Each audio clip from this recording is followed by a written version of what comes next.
สบายดีพ่อแม่พี่น้องเป็นเพลงทุกคนข้าพเจ้าบ่าวละน้อยถิ่นเมืองพวนอายุ47ปีปัจจุบันอยู่บ้านนาไฮเมืองหาดสายฟองนครหลวงเวียงจันทร์มื้อนี้ข้าพเจ้าจะมาประกวดเสียงเพลงเฮ็ดได้เฮ็ดโลดของอาจารย์เล่ลำเซเพื่อเข้าโครงการเฮฟเอ็มอาคาเดมีขอกดไลค์กดแชร์ให้เด้อเป็นแห่งใจให้ข้าพเจ้าเด้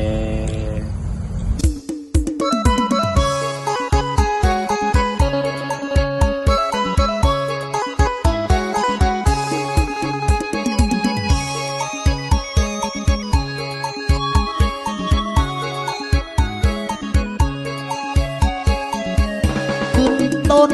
กระโปงตกกกมากว่าเจ็บบอดเท่ากันดานั่นนามาขี้ใส่ใจห้องน้ำกับมีเป็นยังบอกไปขี้ใส่แนวมีคนหาใหม่เหยียบใจกันครับแท่นอหอบหักกันมาจนว่าหูใสหูพุงบกตีหอดคนข้าวลุงมาจีบเผา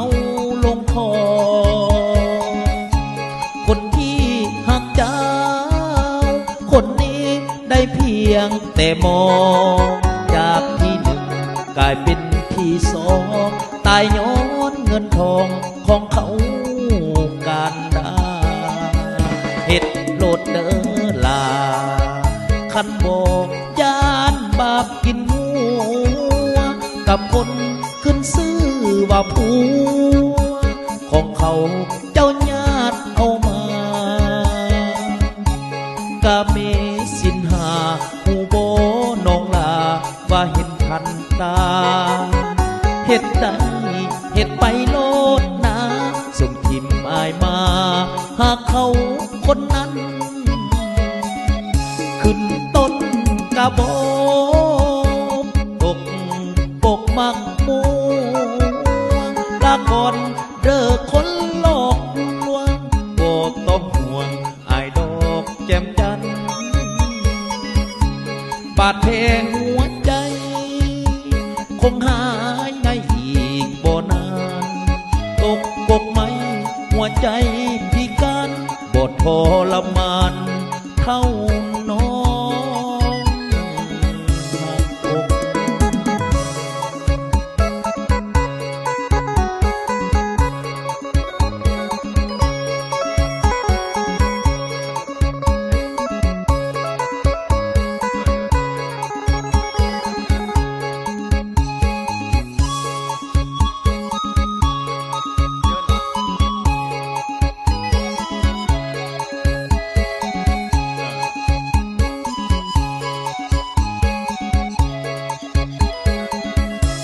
เฮ็ดโลดเด้อลา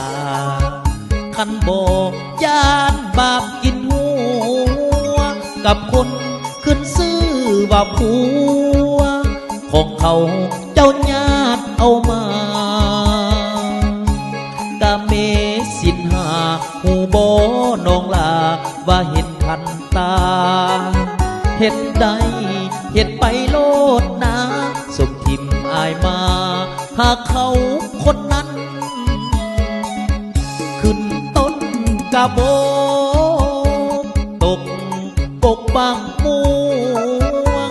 ลาก่อนเด้อคนหลอกลวงบ่ต้องห่วงอายดอกแจ่มจันทร์บาดแผลหัวใจคงหายในอีกบ่นานตกปกไหมหัวใจพิการบ่ทรมานเท่าน้อ